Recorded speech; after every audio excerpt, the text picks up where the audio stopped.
کسی کاہن اور نجومی کا کلام ہے؟ قرآن کہتا ہے وَلَا بِقَوْلِ کَاہِن۔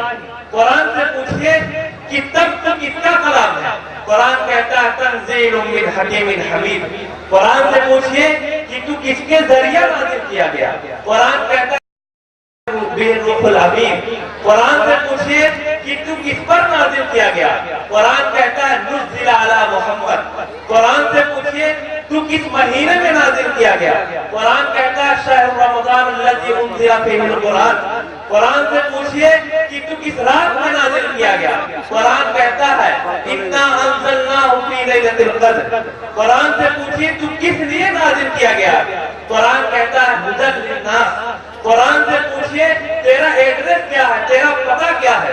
قرآن کہتا ہے فی لوح محفوظ۔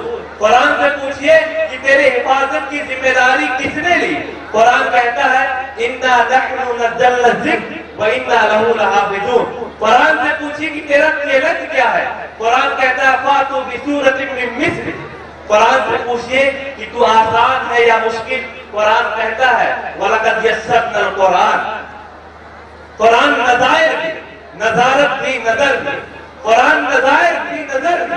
قرآن مؤثر بھی، تاثر بھی، اثر بھی۔ قرآن مصدق بھی، قرآن کے حفاظ میں جبریل امی بھی بڑے اچھے لوگ یہاں پر تشریف فرما ہے، علماء کرام بھی تشریف فرما ہے، اور بہت ہی اچھے سامعین۔ مجھے امید ہے آپ حضرات اختتام تک اس پروگرام کے اندر بیٹھنے کی کوشش کریں گے۔